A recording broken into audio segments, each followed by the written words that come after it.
Olá mais uma vez, bem-vindos, bem-vindas e bem-vindes a todos que costumam acompanhar a gente nas formações de professores da Casa Fiat de Cultura. Hoje a gente vai falar de Belo Horizonte, vai falar das relações da gente com as histórias de BH, conhecer dois personagens da história da construção de Belo Horizonte, que não são personagens conhecidos e falados. E a gente vai falar um pouco também sobre a arquitetura de Belo Horizonte, como que acontece e por que acontece essa arquitetura na construção da capital. O objetivo da formação de professores da Casa Fiat de Cultura é sempre apresentar não exatamente o conteúdo, mas a proposta. O conteúdo ele é apenas um embasamento, né?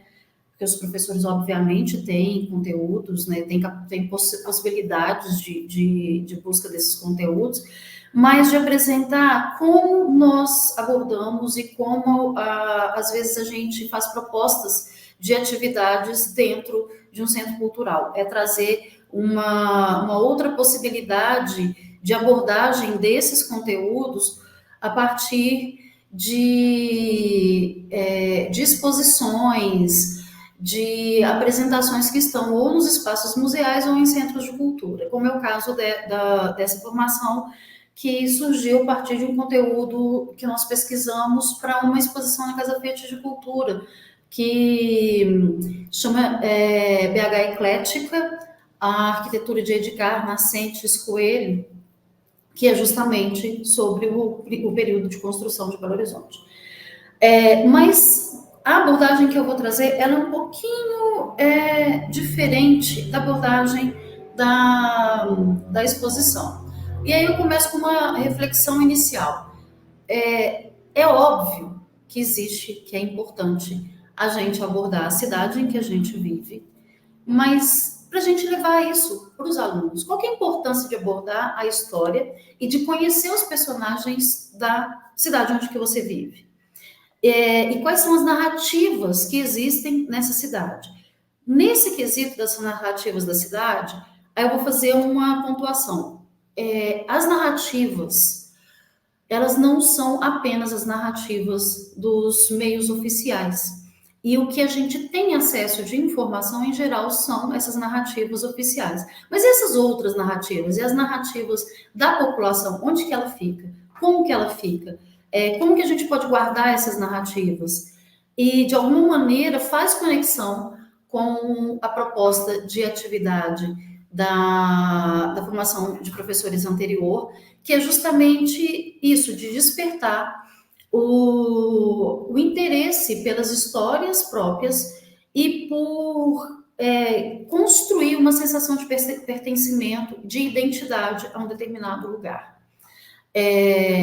A gente vai falar de narrativas, muito pontualmente, de narrativas de Belo Horizonte, mas essa narrativa das pessoas que moram, ela vai ser importante na proposição da atividade que acontece no segundo episódio.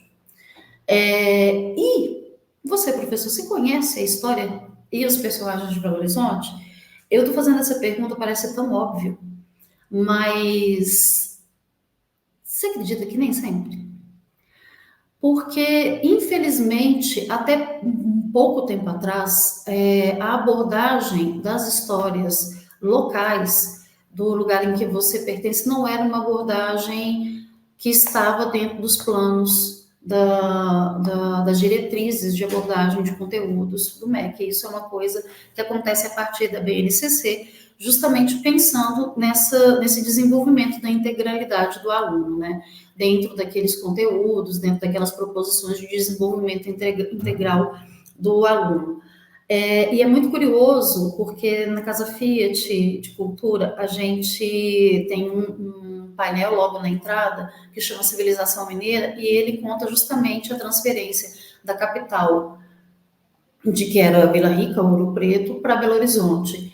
E é incrível como que muitas vezes a gente questiona as pessoas por que Belo Horizonte foi transferida, como que acontece, ou melhor, por que cria-se uma nova capital, por que acontece essa mudança, e as pessoas muitas vezes não sabem. Então, é um pouco para a gente falar mesmo de um pouquinho dessa história e para estimular realmente que as pessoas transitem por esses espaços que contam a história de Belo Horizonte, para não só conhecer a história, mas também reconhecer esses espaços de Belo Horizonte.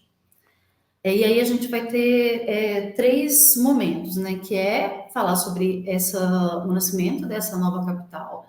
Vou falar muito superficialmente, porque não é o objetivo que a gente fique dialogando sobre a história da capital, que é muito cheia de pormenores. Depois a gente vai falar um pouquinho desses pioneiros da capital, de quem projetou a capital, de quem veio trazer novas ideias para essa nova capital, essa nova cidade. E no segundo episódio, a proposta de atividade. Então, daí vamos para a pergunta principal, né, o ponto de partida principal. Por quê? Vou falar, inclusive, como eu costumo, por que Cargas d'Água resolveram tirar a capital de Ouro Preto e criar uma nova cidade? Quando eu faço essa pergunta na Casa Fit de Cultura, para os visitantes, eu escuto coisas do tipo: ah, porque Ouro Preto é de difícil acesso, ah, porque Ouro Preto é muito pequena. Mas essa é uma resposta que não condiz muito com a realidade, porque soluções tecnológicas para esses problemas existem, se fosse de interesse. O que acontece de fato é que em 1889, quando acontece a proclamação da República, esse desejo de mudança da capital, que ele já tinha acontecido lá em 1789 com a Inconfidência Mineira, os inconfidentes tentaram transferir a capital de Ouro Preto para São João del Rei. Esse desejo que já existia, que já estava ali sendo fomentado junto daqueles que eram partidários da República, esse desejo ele cresce com a proclamação da República. E existia, inclusive, uma briga entre o Norte e o Sul para pleitear qual localidade, né, se ficaria na região Norte ou se ficaria no Sul de Minas, essa nova capital. Mas aí o Augusto de Lima, ele que era presidente, né, de Minas Gerais, ele é estranho esse termo, mas esse termo que está constando no IEFA, porque era uma outra denominação naquela época. E ele determina que faça-se um estudo sobre onde deveria ser essa capital. E aí é determinado por esse estudo que fosse na região do Curral del Rei. E o Curral del Rei era uma região muito grande, muito maior do que Belo Horizonte. Englobava Sabará, aliás, Belo Horizonte era freguesia de Sabará, englobava Congonhas, enfim, uma região imensa, que naquela época chegou a ter, quando era essa região gigante, antes da divisão de vários municípios, né? Chegou a ter 18 mil habitantes, e quando os municípios são divididos e resta o Curral del Rei, tinha em torno de 5 mil habitantes. Essa construção, ela tem uma motivação absolutamente política. Quando você intenciona criar uma cidade do zero, uma cidade que vai ser a capital de um estado, que foi um estado com um histórico de militância, com um histórico de luta pelo ideal republicano, isso vai ser refletido na construção dessa cidade. Então, essa cidade, ela surge justamente para trazer os ideais republicanos de modernismo, o positivismo, enfim, a escolha da construção da capital se dá permeada por essa ideia. Aí, assim, em 1897, nasce a cidade de Minas, né? Ela é inaugurada, mas o município chamado de Cidade de Minas em 1893, e quando em 1901 a cidade passa a se chamar Belo Horizonte em definitivo, justamente por uma fala até da população. É engraçado porque quando a gente fala da briga que havia entre o norte e o sul, também aconteceu uma briga dos moradores de Ouro Preto, que não queriam sair de Ouro Preto de maneira nenhuma, e aí criou dois partidos, os mudancistas e os que não queriam as mudanças, né? E eles criavam jornais para poder lançar suas ideias, né, para debater sobre a questão, mas acabou que realmente a capital foi transferida para a cidade de Minas e a capital foi construída do zero. E aí é interessante porque a capital nasce a partir de um estilo arquitetônico chamado ecletismo arquitetônico. Esse ecletismo, ele busca referências tanto no neoclássico greco quanto romano e no neogótico.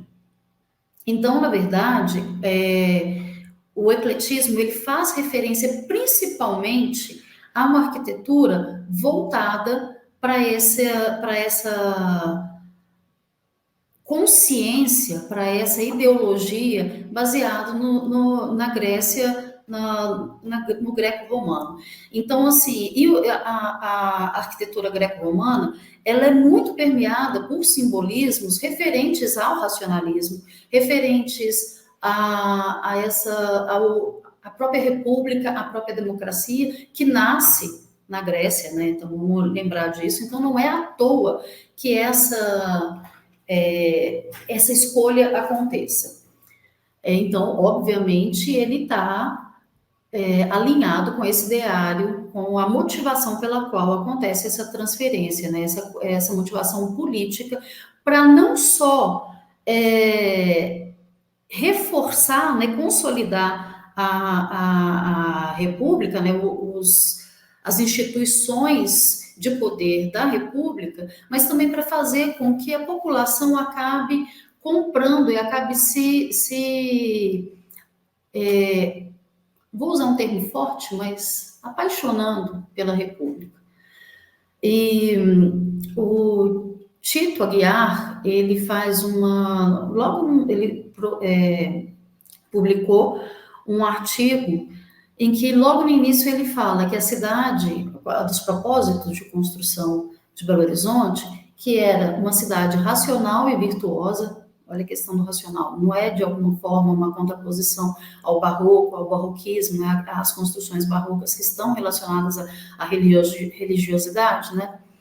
É uma cidade racional e virtuosa, pensada e projetada na primeira década da República como expressão de uma nova organização política e social brasileira. Então, a motivação não é gratuita, ela realmente acontece para reafirmação, para essa consolidação da República como o sistema de governo, né, como o sistema de poder no Brasil. Então, era óbvio que isso também aconteceria dentro da arquitetura. Mas ela não é só isso. Acontece que na Europa, vamos lembrar que nesse período as tendências da Europa chegam um pouquinho atrasadas até a gente, né? Porque a informação demorava mesmo, né? Vinha de barco, enfim. E a tendência na Europa era justamente o ecletismo. Então, de alguma maneira, o Belo Horizonte nasce imitando o que está sendo vanguarda na Europa, nasce imitando o que há de mais moderno. E essa passa a ser meio que o cerne da construção e do crescimento de Belo Horizonte, sempre estar antenada com o que está acontecendo e trazer o que há de mais moderno de fora para Belo Horizonte. Aqui a gente tem 3 imagens que são exemplos dos projetos ecléticos, né? E aí eu quero chamar a atenção porque os frontões sempre tinham algum símbolo que falava da República, né, que falava dos poderes da República, enfim, né, esses são exemplos de neoclássico, e o neogótico em Belo Horizonte, ele acaba acontecendo muito nos templos, então nas igrejas, por isso que a gente tem Nossa Senhora de Boa Viagem, a Igreja do Sagrado Coração, a própria Igreja São José, que é um marco, né, de Belo Horizonte, bem no coração de Belo Horizonte, com essas características neogóticas, né, essas portadas, essas torres pontiagudas, justamente porque os templos ficaram mais com essa característica neogótica. E aí agora a gente vai falar dos pioneiros, né, os pioneirismos que acontecem em Belo Horizonte. Se tem esse projeto de alinhamento com tendências mundiais, né, da arquitetura, Belo Horizonte também é planejada não só pensando nessas tendências modernas da arquitetura, mas pensando também de que Belo Horizonte fosse uma cidade funcional. Então, o projeto de Belo Horizonte, o perímetro dentro da Contorno seria a cidade em si, e o externo, né, essas áreas externas ao perímetro da Contorno, seriam áreas de produção agrícola para fornecer os insumos para Belo Horizonte. Então, existia também uma ideia de funcionalidade atrelada à construção de Belo Horizonte, para que Belo Horizonte fosse uma cidade autônoma, né, que ela conseguisse se autossustentar. Mas essa modernização, ela não estava apenas nas relações de sustento da cidade, mas também em outras instituições, em outros setores de organização social. Então, o ensino também foi parte desse projeto de modernização e de alinhamento com o que estava acontecendo de mais moderno, de mais vanguardista na Europa. Então, não é por acaso, nada acontece por acaso na construção de Belo Horizonte, inclusive a construção de um centro formador de professoras, né, porque a grande maioria, na época, a grande maioria das profissionais de ensino, as educadoras da época, eram mulheres, né? E como eu estava falando, não é por acaso que o Instituto de Educação, que não nasce com esse nome, ele tivesse sido pensado para ser uma escola de formação de professoras, mas uma escola modelo. Uma escola que tivesse alinhada ao que tivesse de mais moderno no estudo de ensino da população. E aí ele nasce, primeiro, para abrigar o ginásio mineiro, que era um ginásio que existia em Ouro Preto, e que para os belo-horizontinos, muito pouco provavelmente sabem, esse ginásio modelo, na verdade, é a Escola Governador Milton Campos, que é o Estadual Central, uma escola que hoje tem uma arquitetura muito moderna, e que continuou tendo essa prerrogativa da modernidade, porque existe uma forma de abordagem diferente, uma pedagogia um pouco diferente do que era usual. Mas esse ginásio foi transferido e o prédio que foi construído para esse ginásio, ele foi transformado na escola normal modelo, que era justamente isso, uma escola, esse era o termo, para quem não sabe, né, era o termo usado para o curso de magistério, né, para formar as professoras primárias, né, ou seja, as professoras do ensino fundamental. Era o curso normal que eles costumavam falar, e a escola normal modelo, ela era sintonizada com as práticas de base, que o modelo se baseasse na ciência. Então, o estudo era basicamente através do modelo científico, ou seja, estimulando observação, estimulando a prática, estimulando a reflexão Porque até então a gente fala assim, gente, mas não é assim, não é o natural, pensando nas gerações mais novas, não é o natural que fosse assim, não. Anteriormente, a educação era feita partindo de compêndios de temas e era basicamente na decoreba, era decorar as informações e não refletir, aprender refletindo sobre as informações que estavam sendo passadas. Então, isso era uma vanguarda, era uma forma bem diferente, bem nova de trabalhar a educação. Aí, com o tempo, e aí eu fiz uma brincadeirinha aqui, que para quem não conhece, né, que a princesinha da República nasceu seguindo as vanguardas também na educação. Esse é um apelido que Belo Horizonte tinha, só para vocês verem e perceberem como que a construção de Belo Horizonte, a criação de uma nova capital, ela é realmente toda permeada pela essa intencionalidade de afirmação do poder republicano.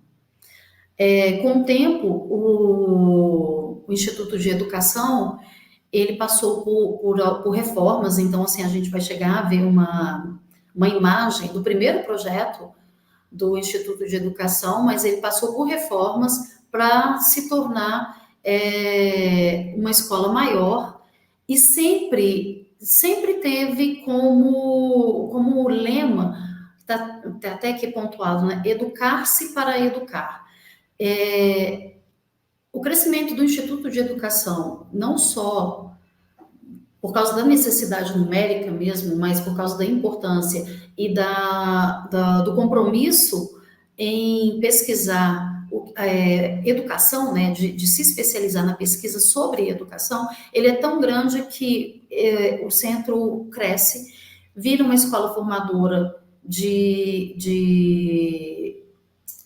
professoras para o magistério, mas também de pedagogas, porque em 1970 é criado o curso de pedagogia na escola, não é nem vinculado a uma universidade. Mais tarde, esse curso acaba sendo integrado à Universidade do Estado de Minas Gerais, mas ele nasce como um curso de pedagogia dentro do Instituto de Educação de Minas Gerais, que é bem interessante, porque, em geral, as escolas técnicas, nessa escola que prepara para exercer uma profissão, ela só exercia isso até o nível de segundo grau, que é o ensino médio hoje. E aí, o Instituto de Educação, ele é um prédio hoje gigantesco, que abarcou, inclusive ele foi um lugar onde foi desenvolvido reformas da educação. Teve uma reforma em 1930 de Francisco Campos, que remodelou a forma de ensino, trouxe novos conteúdos, novos componentes, né, o que se chama hoje componentes de formação. E nessa reforma de 1930, ela foi feita justamente com uma missão europeia. Olha que interessante. Ainda assim, Belo Horizonte continua tendo uma conversa, um diálogo com esses pioneirismos, essas mudanças, essas pesquisas, essas transformações que estão acontecendo na Europa. E nessa leva, né, dessa missão de reforma educacional europeia, veio uma educadora, uma artista plástica, na verdade, belga, veio Helena Antipoff, veio Madame Artus e veio essa educadora que é Mademoiselle Milde. E aí, eu estou falando isso por quê? Porque essa importância do Instituto de Educação é tão grande que o Instituto virou meio que o lugar onde as damas da sociedade iam estudar para se tornar professoras. E Carlos Drummond de Andrade deixou esse poema que fala dessas meninas da escola normal, né, que depois passou a se chamar Escola de Aperfeiçoamento, porque ela também passou a ter um curso de aperfeiçoamento de quem já exercia a função de professor, de quem já era professor. O poeminha bem Carlos Drummond, né? O que vem fazer essas jovens? Vem descobrir coisas de Crowley, que era um pesquisador, Claparré, novidades pedagógicas, segredos de arte e de técnica, porque são componentes novos que estão chegando, revelados por Helene Antipoff, que é uma grande pedagoga que fez uma transformação na pedagogia do Brasil muito relevante, Madame Artus e Mademoiselle Milde. Mas quem? A escola novidadeira dita de aperfeiçoamento. É bonitinho o novidadeira, né? Esse neologismo típico das poesias dele. Esse é o prédio original da Escola Normal Modelo. Depois ele passa por uma reforma muito grande, que vai incluir onde está essa árvore, onde tem uma escadaria aqui, essa área transformada, e aí é criado um grande pórtico de entrada para o prédio. E quem são esses pioneiros, né? Como eu tinha falado, né? Veio Helena Antipoff, veio Madame Milde, e eu vou falar de dois, porque Helena Antipoff é muito conhecida, mas quem é Madame Milde? E quem construiu a capital? Quem projetou a capital? Aí, quando a gente fala quem projetou a capital, o engenheiro era Arão Reis. Gente, Arão Reis era o engenheiro responsável. Ele era o chefe da comissão construtora da nova capital. Mas existiam muitos outros projetistas, desenhistas, arquitetos, e a gente vai falar de um deles, que é o Edgar Nascentes Coelho. Mas por que eu quis trazer Edgar Nascentes Coelho?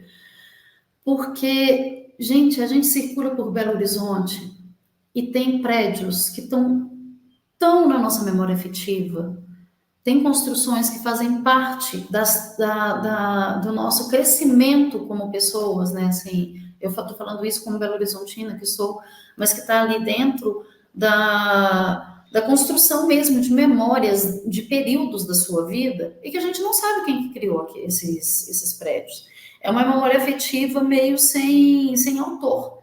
E eu creio que quando a gente sabe quem fez, quando a gente conhece um pouco da história de quem produziu, cria um pouco mais de apropriação, porque assim, eu sei de onde que vem, mesmo que eu não concorde com como aquilo foi construído, mas eu sei de onde que vem. Então, conhecer a origem, conhecer os autores, os personagens da história é importante, inclusive, para poder saber, eu quero isso e não quero aquilo mais. Mas voltando para falar de Edgar. Edgar era um arquiteto carioca, formado pela Escola Nacional de Belas Artes, porque naquela época o curso de arquitetura, ele não tinha esse nome, ele era o curso de desenhista, né, desenho técnico. Ele chega em Belo Horizonte em 1894, ou seja, bem no ano seguinte da designação dessa região como lugar que construiria a nova capital.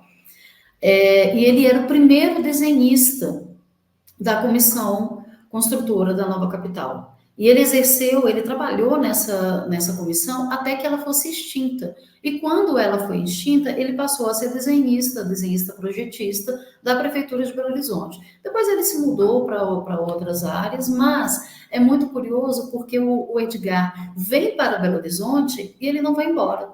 Ele vive, se casa aqui, tem 10 filhos, e a família dele permaneceu em Belo Horizonte. Então, é curioso que uma pessoa que vem para fazer um trabalho temporário acaba se estabelecendo e constitui a vida dele toda aqui. Daí, Edgar é simplesmente o projetista que criou o coretinho da Praça da Liberdade. E aí, para quem é belo-horizontino, que frequenta, porque eu sei que a gente tem uma característica muito peculiar, existem pessoas que frequentam só as suas áreas de residência, né, que não tem esse vínculo de vir para o centro, né, que antigamente era muito intenso isso, você trabalhava no centro e morava nos bairros mais distantes, né, no centro pensando essa conformação de contorno, de Avenida do Contorno, e hoje isso não é uma realidade. Eu sei que tem pessoas que vivem em seus bairros e que às vezes nem conhecem, né, a região central.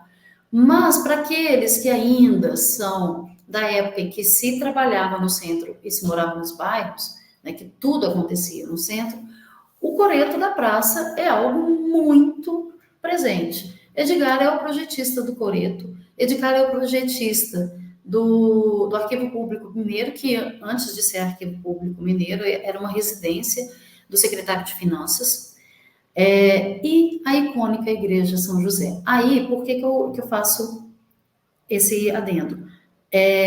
O Arquivo Público Mineiro tem todas essas características de um neoclássico. Em contrapartida, a Igreja de São José tem todas as características de um neogótico. Então, não tinha isso de um estilo, era feito apenas por um arquiteto, não. Isso era muito comum. E a Igreja de São José, ela é muito antiga, ela realmente data da construção, da inauguração, muito próximo da inauguração da capital. E o Edgar também projetou o Instituto de Educação. Porém, o projeto original do Edgar sofreu alterações, como eu falei anteriormente. Ainda conserva as janelas, mas a portada principal ela foi alterada. Até porque o Instituto de Educação foi crescendo, né? Então, aqui tem esses 4 exemplos, né, que eu citei. Agora, tem uma coisa que é muito interessante, que em um determinado momento da cidade de Belo Horizonte, a partir da década de 30, esse ecletismo, que antes era só neoclássico e neogótico, ele começa a abarcar também, a trazer também o Art Deco, porque é um estilo que estava acontecendo na Europa.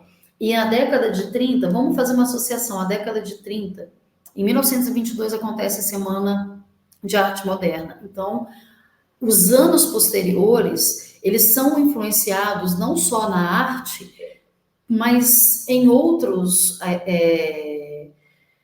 aspectos, né, da produção arquitetônica também, pelos ideais de vamos valorizar o que nós temos, vamos voltar para nós, para o brasileiro. Então, a partir da década de 30, a arquitetura belo-horizontina se inspira na Art Deco porque é o momento, era o que estava nas vanguardas europeias, era o que estava sendo feito. E aí esse Art Deco vai trazer características dos povos originários do Brasil. Por isso que o edifício Acaiaca é um edifício em Art Deco e que tem 2 indígenas sendo representados. Mas voltando, né, para construções feitas pelo Edgar Nascentes, a gente tem... Aí tem uma coisa que eu achei muito peculiar quando aconteceu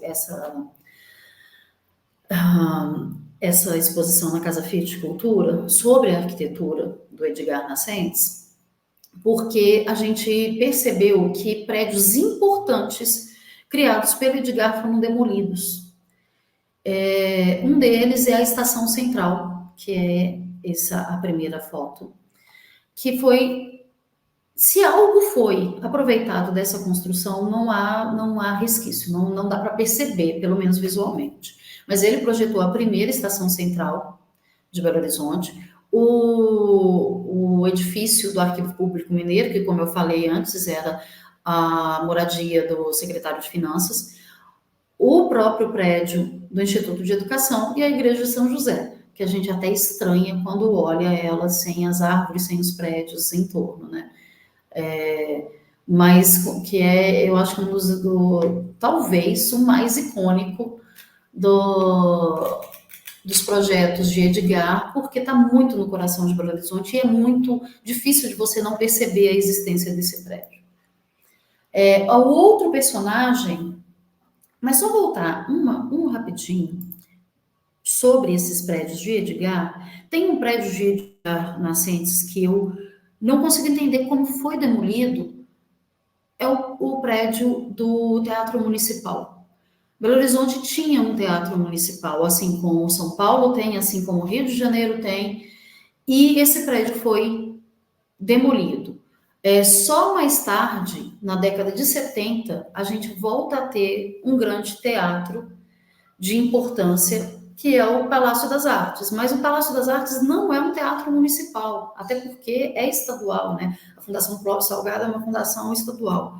Mas esse é um ponto para poder se refletir como que destroem um teatro municipal numa cidade como Belo Horizonte. Por quê? Daí fica essa coisa de a gente conhecer para poder fazer reflexões. Você, professor, sabia que tivemos um teatro municipal? Pois é, né? Não. E deixa eu só voltar rapidinho para. Ok.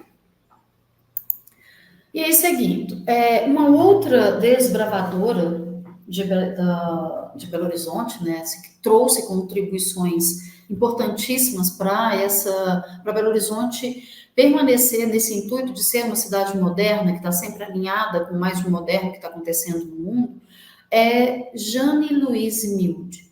Jeanne Milde é uma belga, uma artista plástica belga, que se formou na Real Academia de Bruxelas, e que, obviamente, né, se ela nasce em 1900, ela vivenciou, ela convivia, percebia, né, essas mudanças da arte que aconteciam na virada do século na Europa, nas vanguardas europeias, e isso, de alguma maneira, influencia, mas não influencia a ponto de ela ser uma artista que rompe completamente.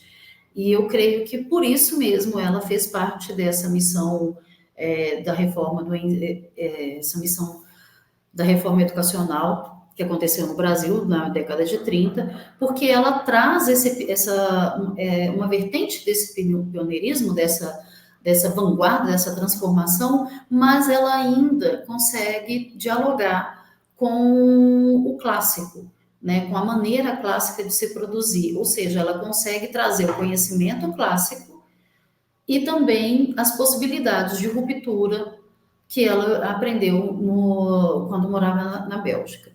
Jane é uma artista premiada na Bélgica.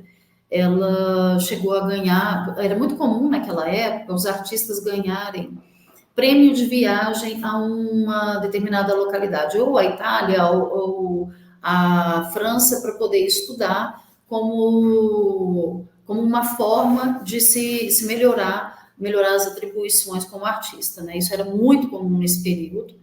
Vários artistas brasileiros ganharam esses prêmios de viagem a Paris, enfim, e Jane passa um período em Paris justamente estudando em decorrência de uma premiação que ela recebeu.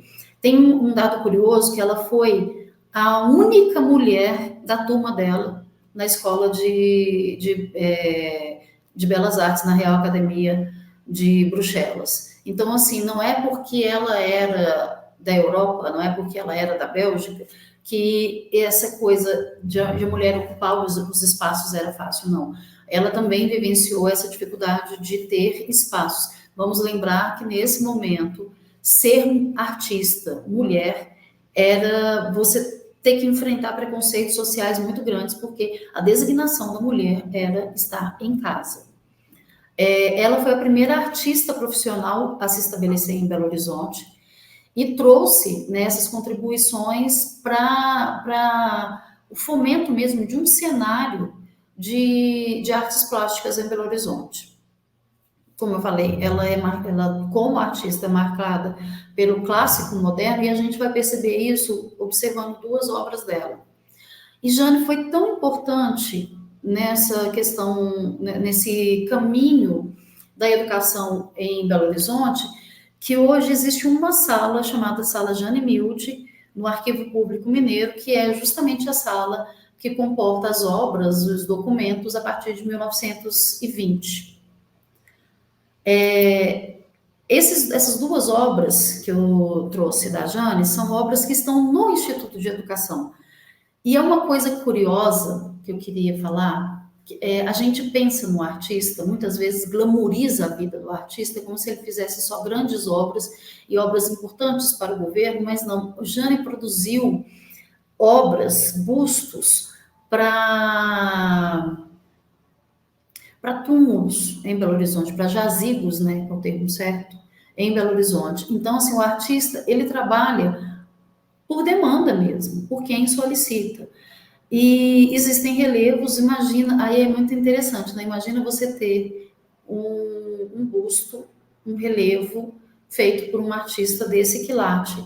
Era, obviamente, só pessoas de classe econômica maior que encomendavam esse tipo de obra.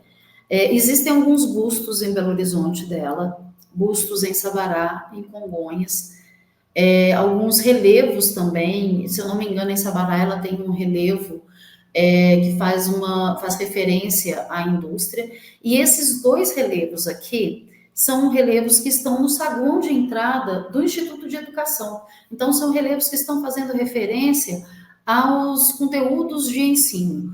No da direita, é referência justamente ao ensino das ciências naturais, da geografia, da literatura, da geometria. E o da esquerda é uma alegoria ao ensino das artes, da música, que a escola normal ensinava não apenas artes plásticas, mas tinha canto e tinha aulas de piano também. Assim, era uma escola realmente muito completa e por isso mesmo procurada pela elite de Belo Horizonte. Esses bustos aqui são do Francisco Campos, né, o idealizador da reforma educacional, e do governador da época. Então, a gente encerra sobre esses personagens e sobre a arquitetura de Belo Horizonte nesse episódio, mas no próximo episódio a gente vai justamente fazer uma proposta de atividade pensando para que os alunos possam descobrir Belo Horizonte, aprender sobre a cidade, mas não só sobre as narrativas oficiais, mas sobre outras narrativas também, as narrativas que a gente escuta em casa. Eu gostaria de dizer que o programa educativo da Casa Fiat de Cultura, ele trabalha também com agendamento de visitas. E é por isso que a gente gosta de deixar aqui que, se caso você, professor, quiser fazer uma visita com a sua classe, com a sua escola, procura o programa educativo tanto pelo e-mail quanto pelo telefone.